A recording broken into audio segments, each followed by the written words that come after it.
সভাপতি আমার অত্যন্ত আদরের। প্রথম সাইকেল, প্রথম পুরস্কার বাইসাইকেল। স্বাগতম কলাতিয়ারে লাল গোলাপ শুভেচ্ছা আমার ভাইয়ের আগমন, শুভেচ্ছা স্বাগতম সুতম আমার ভাইয়ের আগমন আমার ভাইয়ের আগমন, কেয়ারগুনের বিশ্ব। আউযু বিল্লাহি মিনাশ শাইতানির রাজীম। বিসমিল্লাহির রহমানির রহিম। আলহামদুলিল্লাহি রাব্বিল আলামিন আর রহমানির রহিম মালিকি ইয়াউমিদ্দিন ইয়াকা না'বুদু ওয়া ইয়াকা নাস্তাঈন ইহদিনাস সিরাতাল মুস্তাকিম সিরাতাল লাযিনা আন'আমতা আলাইহিম গায়রিল মাগদুবি আলাইহিম ওয়ালাদ-দাল্লিন আমিন। তো আমাদের পরিশ্রমের ফলে আজকে আমাদের আলোর মিছিল মেধাবৃত্তি পরীক্ষা 2024 কেরানীগঞ্জের প্রায় 60 থেকে 70টা স্কুলের শিক্ষার্থীরা এখানে অংশগ্রহণ করেছে। পরীক্ষার সময় আমাদের পরিদর্শকে আসার কথা ছিল আমাদের ব্যারিস্টার সাহেব, উনি আসতে পারে নাই। উনি বলছিল যে উনি কেন আসে নাই, আমাদের উপরে রাগ করে না। উনি বলছিল যে আমি আসলে শিক্ষার্থীদের সমস্যা হবে, আমার সাথে আরও নেতাকর্মী আসবে, সেজন্য সমস্যা হবে, এজন্য আমি আসবো না, পরবর্তীতে আসবো। এখন উনি অসুস্থ থাকা আসতে পারেনি। এখন আমাদের প্রধান অতিথি হিসেবে আসন গ্রহণ করেছে জনাব আলহাজ আমানুল্লাহ আমান। আমি আসলে একটু নার্ভাস হয়ে যাচ্ছি, আমান ভাইয়ের সামনে প্রথম বক্তৃতা দিচ্ছি।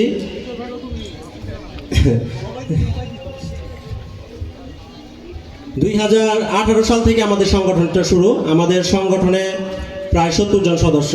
আমরা সবাই প্রায় অনার্স এবং মাস্টার্স লেভেল পড়ুয়া শিক্ষার্থী। আমাদের আরেকটা কথা বলতে চাই, এই সংগঠনটা সম্পূর্ণ অরাজনৈতিক। এখন কয়েকটা প্রশ্নের উদ্ভব হয়েছে।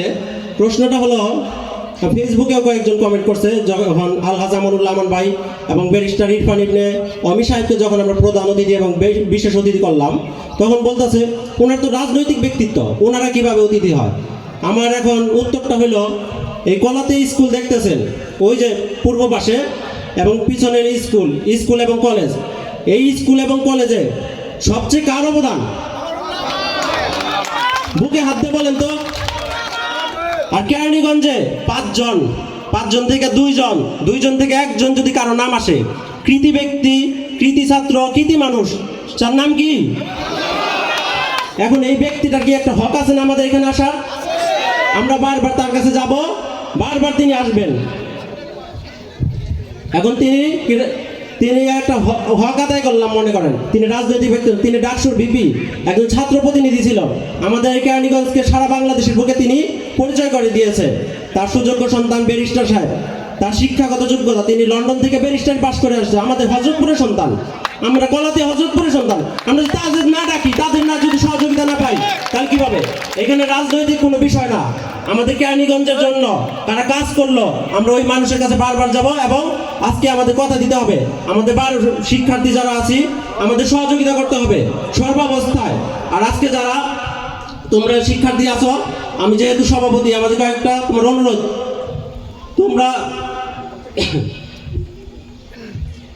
তোমরা কি আলহাজ আমানুল্লাহ আমান ভাইয়ের নাম, বাবার নাম জানো? কেউ জানো?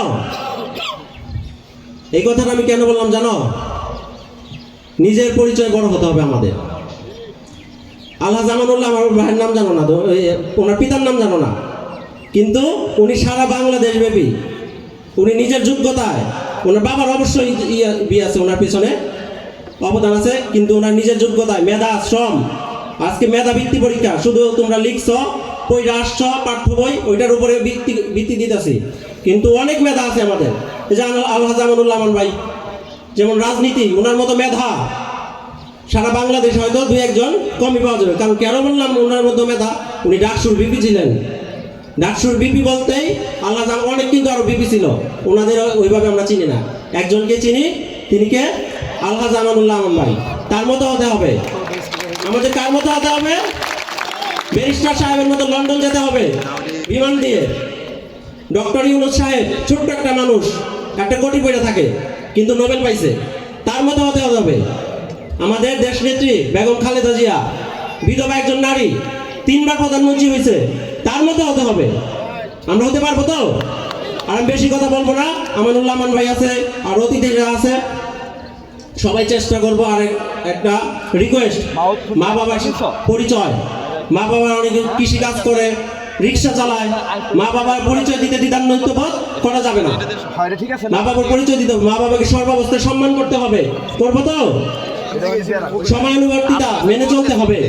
আর আমাদের বর্তমান যুগে সামাজিক যোগাযোগ মাধ্যম, আরেকটা কথা তো বলতে বুঝে গেছি, এই যে 24-এর গণঅভ্যুত্থান হইল, যে সবচেয়ে ভূমিকা রাখছে কারা? ছাত্ররা। 1 বছরের শিশু, 6 মাসের শিশু থেকে শুরু করে 60 বছরের মানুষও জীবন দিছে। এই দেশটাকে গড়ার জন্য সবার অবদান সমান।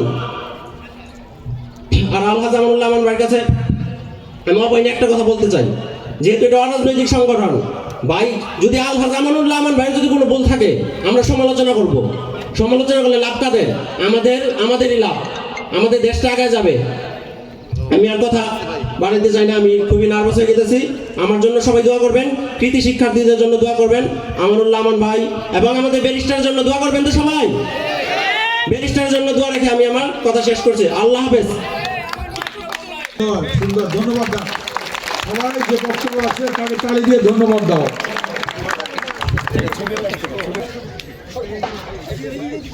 323 মুনতাহিনা তাসমিম মিঠাপুর সরকারি প্রাথমিক বিদ্যালয়, 183 Marbiha Rahman Faizur Rahman ideal Iranganj girls school and college,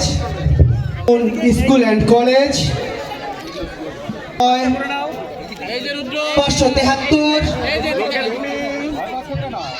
Umayya Sharif, 79 নং বড়ইকান্দি সরকারি।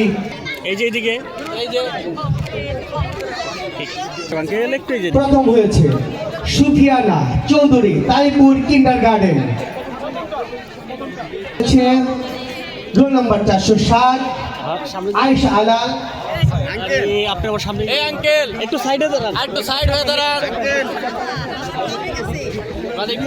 প্রথম সাইকেল, প্রথম পুরস্কার বাইসাইকেল। দ্বিতীয় হয়েছে রোল নম্বর 407 আয়েশা আলাল।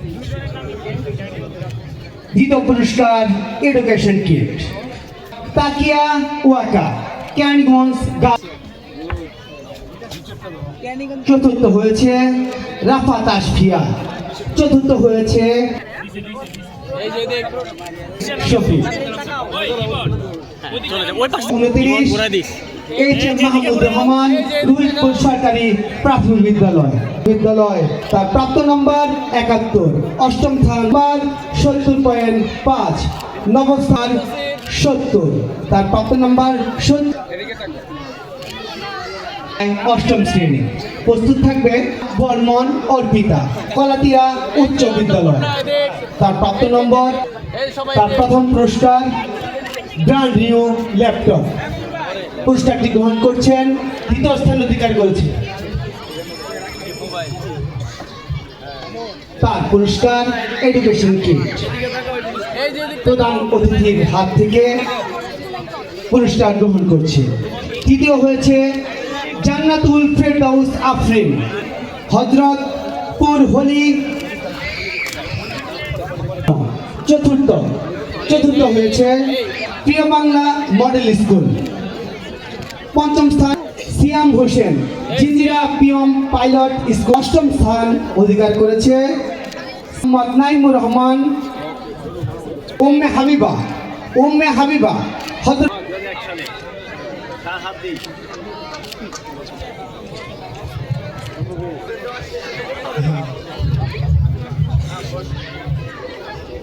সবাইকে বসার জন্য অনুরোধ করব।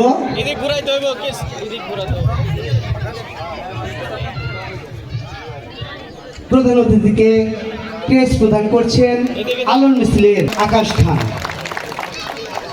দিচ্ছেন আকাশ খান। লিয়াকত আলী স্যার।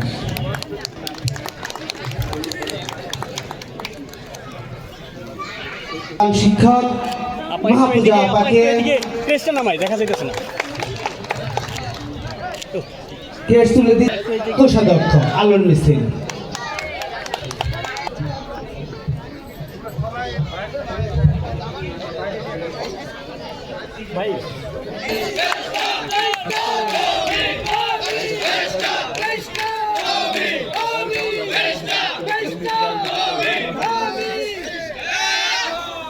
কোনো আর স্লোগান হবে না, এখন থেকে স্লোগান বন্ধ। বিসমিল্লাহির রহমানির রহিম। আজকে এমন একটা কর্মসূচিতে আমি এসেছি, এটা একটা ব্যতিক্রম ধর্মী কর্মসূচি। আজকের সবার সভাপতি আমার অত্যন্ত আদরের প্রিয়, খুব সুন্দর বক্তব্য রেখেছে, গঠনমূলক বক্তব্য রেখেছে। আমি ধন্যবাদ জানাই আজকে সভাপতিকে। আজকে যে আয়োজনটা করেছে, এই আয়োজনটা কাদের জন্যে? এখানে অনেক আমার ডান দিকে বা দিকে আমার শ্রদ্ধেয় অধ্যক্ষ সাহেব, আমাদের কলাতিয়া কলেজের গভর্নিং বডির সভাপতি সাহেব, আমাদের কলাতিয়া হাই স্কুলের প্রধান শিক্ষিকা সাহেব এবং আমাদের নেতৃবৃন্দরা এখানে অনেকে উপস্থিত আছেন। আমি কারো আর পরিচয় দিলাম না, অনেকে উপস্থিত আছেন। আমার সামনে অনেক উপস্থিত আছেন, মেধাবী ছাত্রছাত্রীরা উপস্থিত আছেন। এই যে আলোর মিছিল, মেধাবৃত্তি, এই পরীক্ষাটা যে চালু করেছে, এই জন্য আমি আলোর মিছিলের সকল সদস্যকে ধন্যবাদ জানাই। এই জন্য ধন্যবাদ জানাই যে এখানে মেধা প্রতিযোগিতা হয়েছে। এই প্রতিযোগিতার জন্য কি করতে হয়েছে? ছেলে মেয়েদেরকে বাড়িতে লেখাপড়া করতে হয়েছে, ঠিক কিনা? তার মানে আগে যেরকম ছাত্র ছাত্রী ছিল, এই লেখাপড়া করাতে আরো ভালো ছাত্রছাত্রী হয়ে গেছে। কথাটা ঠিক কিনা? এতে যেমন তার শিক্ষকরা অবদান রেখেছে, তার মা বাবার অবদান রেখেছে, এতে করে সে ভালো ছাত্রছাত্রী হয়েছে। কথাটা ঠিক কিনা? আচ্ছা, এই বৃত্তি পরীক্ষার নামটা শুনলেই আমার ভিতরে খুব একটা আশার সঞ্চার হয়। কারণ আমি নিজে একসময় বৃত্তি পরীক্ষা দিয়েছিলাম, নিজে। সেই বৃত্তি পরীক্ষা যখন দেই, তখন স্বাধীনতা সংগ্রাম চলতেছে, 1971 সাল বোধ হয় নাকি? হ্যাঁ, তো না আচ্ছা, তো সেখানে আমার সেন্টার পড়েছিল জিঞ্জিরা। আমি হযরতপুর প্রাইমারি স্কুল থেকে বৃত্তি পরীক্ষা দিয়েছি। সেই বৃত্তি পরীক্ষা হযরতপুর স্কুল থেকে 8 জন, আমরা একজন মেধাবী শিক্ষক ছিলেন, প্রধান শিক্ষক মাহতাবউদ্দিন স্যার, ওনার তত্ত্বাবধানে আমরা ছিলাম 8 জন এক বাড়িতে। আব্দুর রাজ্জাক তালুকদারের ঘরে থেকে 8 জন একসঙ্গে লেখাপড়া করেছি এবং 8 জনের মধ্যে প্রতিযোগিতা হয়েছে এবং 8 জনের মধ্যে আমরা 2 জন বৃত্তি পেয়েছিলাম। তার মধ্যে আমি একজন ছিলাম। এই জন্য বৃত্তি পরীক্ষাটা শুনলেই আমার খুব ভালো লাগে যে আমিও তো একদিন বৃত্তি পেয়েছি সে 8 জনের মধ্যে। আচ্ছা, তো বৃত্তি পেলাম, বৃত্তি পেয়ে কি করব? এই যে এখানে এই কলাতিয়া উচ্চ বিদ্যালয়ে ভর্তি হইলাম 6-এ ভর্তি হয়ে বৃত্তির টাকা আমাদের প্রধান শিক্ষক সাদেক আলী স্যার এখন নাই, আল্লাহ তাকে ব্যস্ত নসিব করুক। অনেক শিক্ষক নাই, ইদ্রিস আলী স্যার নাই, তারপরে উদ্দুস স্যার নাই, কাশেম স্যার নাই, তারপরে আর কে পড়াতো আমাদের, আরো অনেকেই ছিলেন, নাই আবু বকর স্যার ছিলেন এক সময়, তাই না? তো যখন লেখাপড়া করলাম এখানে ক্লাস 6-এ, তখন আমি ক্লাস 6-এ ফার্স্ট হয়ে গেলাম, প্রথম স্থান অধিকার করলাম। সাদেক আলী স্যার সেটা ঘোষণা করলো এখানে। তখন এগুলি ছিল না, এই যে বিল্ডিংও ছিল না, এই দেওয়ালও ছিল না, টিনের ঘর ছিল, সোজা টিনের ঘর, নিচ দিয়ে মুরগি ঢুকতো, বিড়াল ঢুকতো, বুঝতে পারছেন? তখন আমরা এই স্কুলে পড়ছি। এই স্কুলে পড়ে ফার্স্ট হলাম যখন, তখন আমি ক্লাস 7-এ গিয়ে ভর্তি হইলাম ধানমন্ডি গভর্নমেন্ট বয়েজ হাই স্কুলে। চলে গেলাম ওখানে। ওখানে গিয়ে আজান তো অনেক জায়গায় পড়তেছে, কি করবো বলেন? তারপরে ধানমন্ডি গভর্নমেন্ট বয়েজ হাই স্কুলে ভর্তি হলাম 7-এ গিয়ে। ওই 7-এ গিয়ে ওখানে ভর্তি হলাম, ওখানে ক্লাস 7-এ সেকেন্ড হইলাম ওখানে ধানমন্ডি গভর্নমেন্ট বয়েজ হাই স্কুলে। তারপরে আস্তে আস্তে এটা স্কলারশিপ দিলাম, তারপরে ম্যাট্রিক পরীক্ষা দিলাম Dhanmondi government boys high school থেকে। তারপর ঢাকা কলেজে ইন্টারমিডিয়েট পড়লাম, তারপরে মেডিকেলও গেছিলাম, কিন্তু পড়া হয় নাই। কেন হয় নাই? ঢাকায় চান্স পাই নাই, পাইছি চিটাগংয়ে, এই জন্য পড়া হয় নাই। গেলাম 1 বছর লস দিয়ে ঢাকা ইউনিভার্সিটিতে। এই তো শুরু হয়ে গেল, ওখানে রাজনীতি শুরু হয়ে গেল। সেখানে আমার মনে হলো যে রাজনীতি করলে হয়তো এলাকার জন্য কিছু করা যাবে। কারণ আমরা যখন এখানে পড়তাম তখন নদী পার হয়ে বালু পাড়িয়ে তারপর আসতে হতো। বর্ষার সময় এক বাড়িতে থাকতে হতো, কি কথা ঠিক কিনা? বর্ষার সময় এক বাড়িতে থাকতে হতো, তারপরে পড়াশোনা করতে হতো। অনেক কষ্টের ছিল, সে কষ্ট করেই সবাই লেখাপড়া করছে। এবং এখানকার শ্রদ্ধেয় সাদেক আলী স্যার সহ অন্যান্য শিক্ষকরা অবদান রেখেছেন।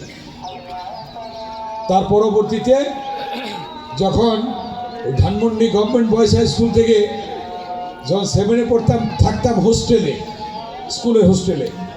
হোস্টেল থেকে বাড়ি যেতাম, বাড়িতে গিয়ে বন্ধের দিন নদীর পাড়ে বসতাম।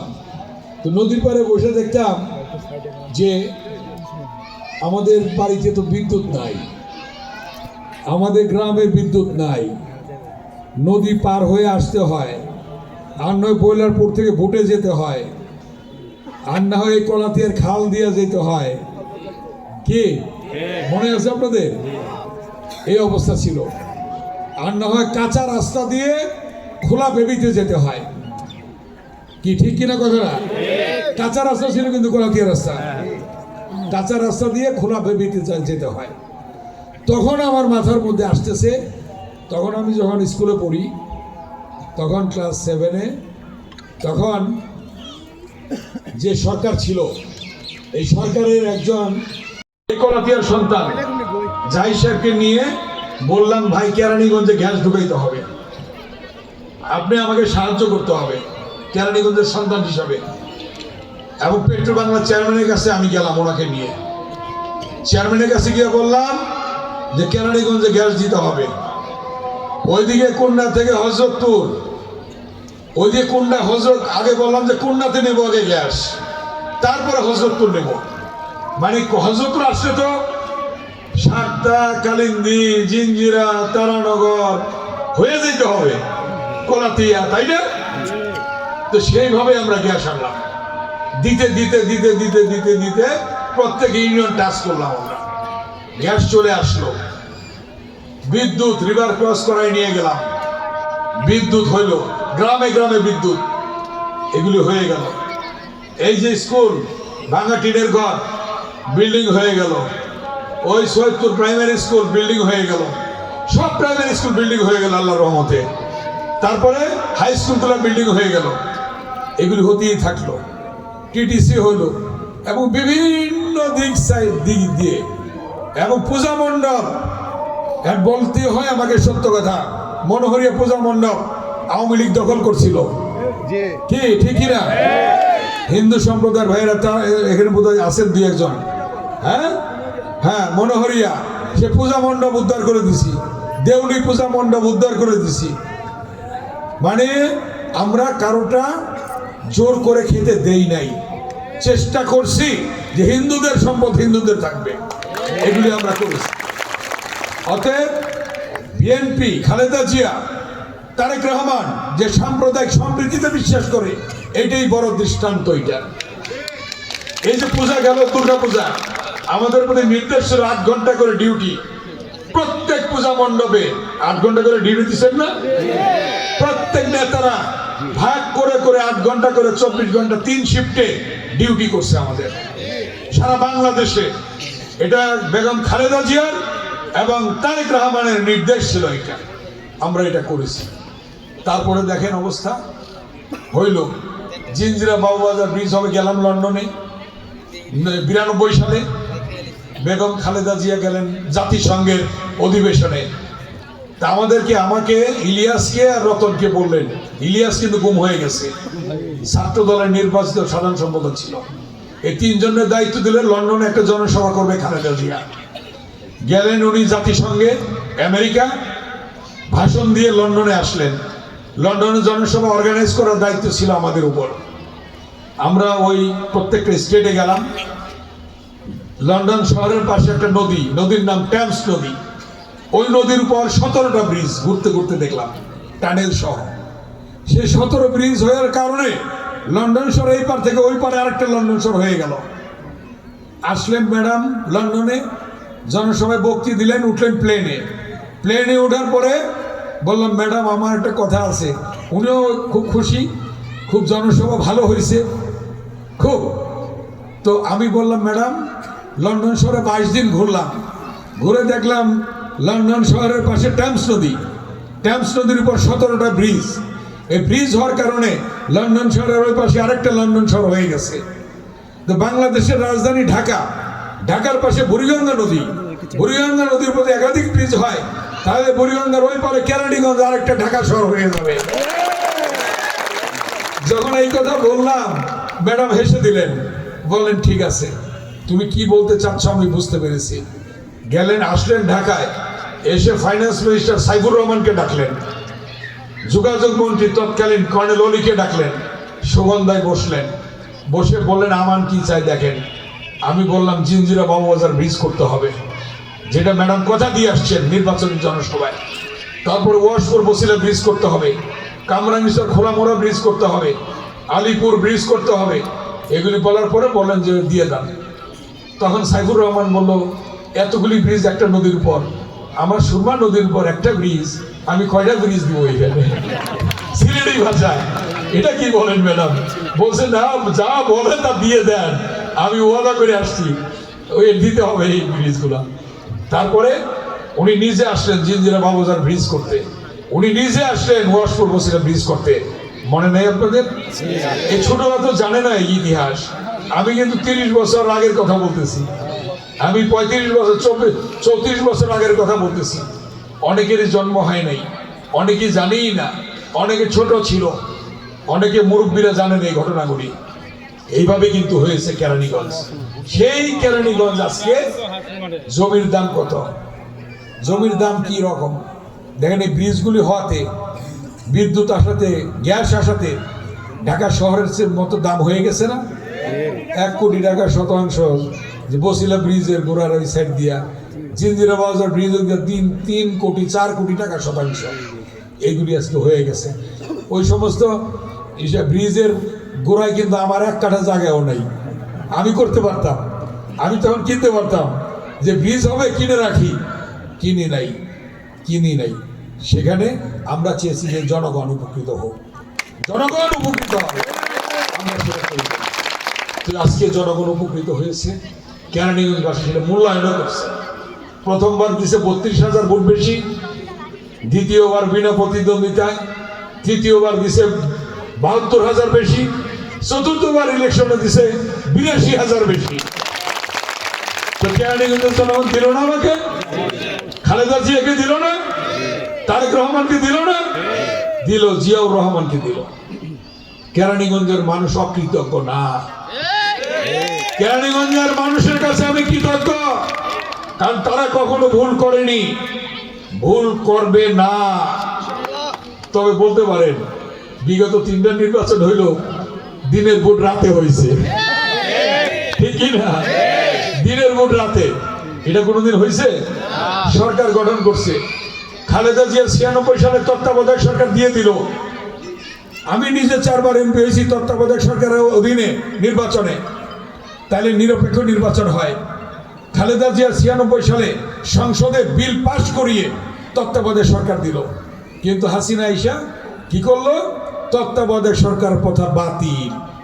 কি করতে হবে? তার অধীনে নির্বাচন করতে হবে। 3 নির্বাচন হয়েছে, জনগণ ভোট দিতে পারেনি, তারা ইলেক্টেড হয়েছে। 18তে ব্যারিস্টার অমিকে আমাকে তো করতে দিল না ইলেকশন, ব্যারিস্টার অমি ইলেকশন করলো, ভোট দিতে পারেন নাই। আপনারা পারছেন? পারেন নাই। ইনশাল্লাহ দেখেন জনগণ কি করতে পারে, আল্লাহ কি করতে পারে। সূরা আল ইমরানে আছে, আল্লাহ দিনকে রাত, রাতকে দিন, বাদশাকে ফকির, ফকিরকে বাদশা।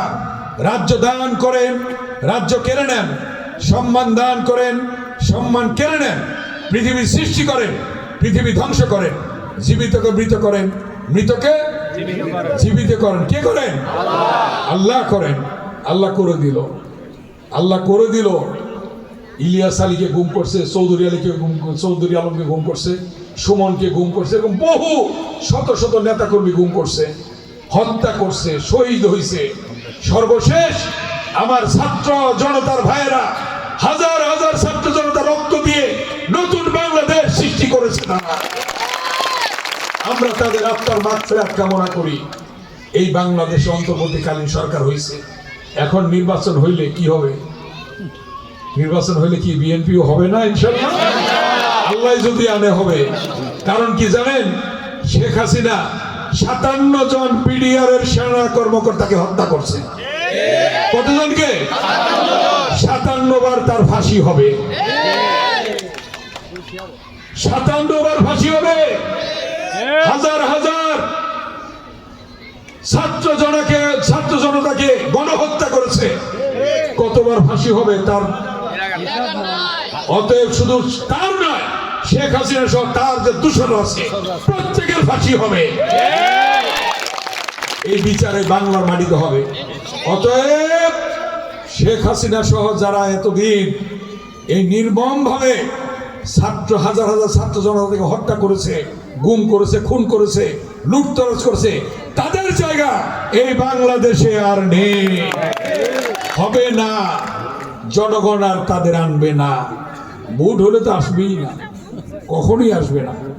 অতএব আপনাদের কাছে অনুরোধ, এই কথাগুলি মনে রেখে কাজ করবেন। শহীদের রক্তের দিকে থাকবেন। কোন রক্ত কখনো বৃথা যায় না। 52-এর ভাষা আন্দোলনে যায় নাই, মায়ের ভাষা পেয়েছিলাম আমরা। মায়ের ভাষা পেয়েছিলাম সেদিন সালাম, বরকত, জব্বরের রক্তের বিনিময়ে। 62-র শিক্ষার অধিকার পেয়েছিলাম ওয়াজুল্লাহ বাবুলের রক্তের বিনিময়ে। 69-এর গণঅভ্যুত্থান পেয়েছিলাম ওই আসাদকে দেখেন, আসাদের রক্তের বিনিময়ে। 1971 সালে মুক্তিযুদ্ধে যে স্বাধীনতা পেলাম, কালুরঘাট বেতার কেন্দ্র থেকে জিয়াউর রহমান স্বাধীনতার ঘোষণা দিয়েছিলেন, এবং ওনার ঘোষণার পরে সশস্ত্র সংগ্রাম শুরু হয়েছে। লক্ষ লক্ষ শহীদের রক্তের বিনিময়ে, মা বোনদের ইজ্জতের বিনিময়ে আমরা পেলাম স্বাধীনতা। 90-এর স্বৈরাচার বিরোধী গণতান্ত্রিক আন্দোলনে দেশনেত্রী বেগম খালেদা জিয়ার আপসীর নেতৃত্বে নূর হোসেন জাহাদ, ডাক্তার মিলনের রক্তের বিনিময়ে আমরা গণতন্ত্র পুনরুদ্ধার করেছিলাম। খালেদা জিয়া নেতৃত্ব দিয়েছিল। এরপরে 16 বছর আন্দোলনে তারেক রহমানের নেতৃত্বে আন্দোলন হয়েছে। সর্বশেষ ছাত্র জনতা শহীদ হয়েছে, দেশ নতুন বাংলাদেশ হয়েছে। অতএব এই কথাগুলি মনে করতে পারি এই জন্যে যে আপনারা ইতিহাস দেখেন, যখনই দেশের ক্রান্তিকাল এসেছে, জিয়া পরিবার সংকটকালে পাশে দাঁড়িয়েছে। জিয়াউর রহমান পাশে দাঁড়িয়েছিল স্বাধীনতার ঘোষণা দিয়ে, খালেদা জিয়া স্বৈরাচার বিরোধী আন্দোলনে দাঁড়িয়েছিল পাশে, আপসহীন আন্দোলন করে। তারেক রহমান 16 বছর আন্দোলনে জনগণের পাশে দাঁড়িয়েছে। একটা কথা সুদূর প্রসারী, তারেক রহমান বলেনি যে দেশ যাবে কোন পথে? ফয়সালা হবে। তাহলে কি রাজপথে হইল না ফয়সালাটা? কোথায় হইল? রাজপথে ফয়সালা হয়েছে। এই হাজার হাজার ছাত্র জনতার রাজপথে রক্ত দিয়ে তারা আজকে নতুন বাংলাদেশ সৃষ্টি করেছে। এটা মনে করে আপনারা কাজ করবেন। তাই আজকে যারা এই বৃত্তিধারী ছাত্ররা তোমরা জীবনে অনেক বড় হবে, তোমরা এই দেশ পরিচালনা করবে। আমাদের তো সময় শেষের দিকে, তোমাদের শুরু ইনশাল্লাহ। এই ইতিহাসগুলো তোমাদের জানতে হবে, এই ইতিহাস সামনে রেখে কাজ করতে হবে। তাহলে জীবনে বড় হয়ে দেশ পরিচালনায় অংশগ্রহণ করে সঠিকভাবে তোমরা দেশ পরিচালনা করতে পারবে ইনশাল্লাহ। এটাই আমাদের বিশ্বাস তোমাদের উপর। এই বিশ্বাস রেখে আজকে যে আলোর মিছিল, মেধাবৃত্তি, যে আজকে এখানে পরীক্ষায় যারা উত্তীর্ণ হয়েছ, তারা জীবনে অনেক ভালো ছাত্রছাত্রী আসো, হবে, আরও ভালো করবে, বিসিএস পরীক্ষা দেবে, ভালোভাবে আরও বড় জায়গায় যাবে।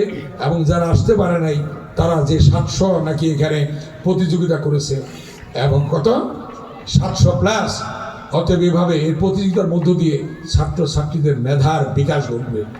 এই আলোর মিছিলকে আমি ধন্যবাদ জানাই, এবং এই আলোর মিছিলকে ভবিষ্যতে এই আলোর মিছিলের জন্য তার সদস্যদের জন্য যা কিছু করা প্রয়োজন আমি এবং ব্যারিস্টার আমি করবে ইনশাল্লাহ। আপনাদের জন্য করবে, আপনাদের পাশে থাকবে, আপনাদের পাশে কাজ করবে। আমি সর্বশেষ একটা দোয়া চাবো আপনাদের কাছে। 18তে ব্যারিস্টার আমি নির্বাচন করেছে, ইনশাল্লাহ এইবার আবার নির্বাচন করবে। আপনারা দোয়া করবেন ব্যারিস্টার অমির জন্য, দোয়া করবেন, আপনাদের দোয়া চাই আপনাদের কাছে। এই কথা বলে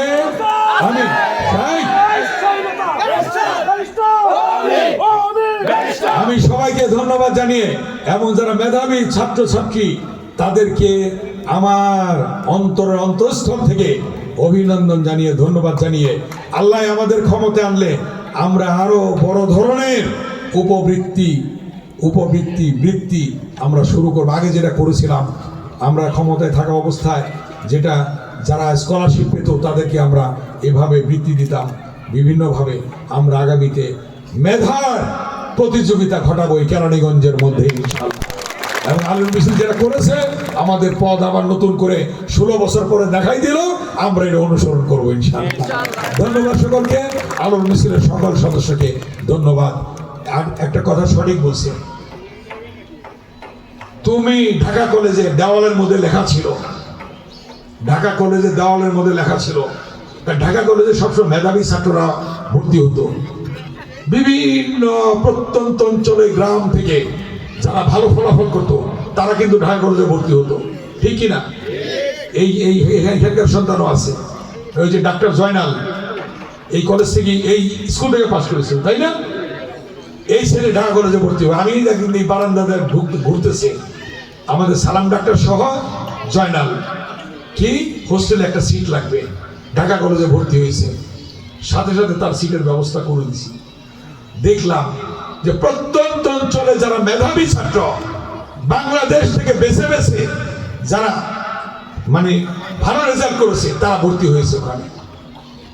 সেই ঢাকা কলেজের দেওয়ালে লেখা, তুমি কোথা থেকে এসেছো সেটা বড় বিবেচ্য নয়, তুমি কার সাথে চলছো সেটাই বড় বিবেচ্য বিষয়।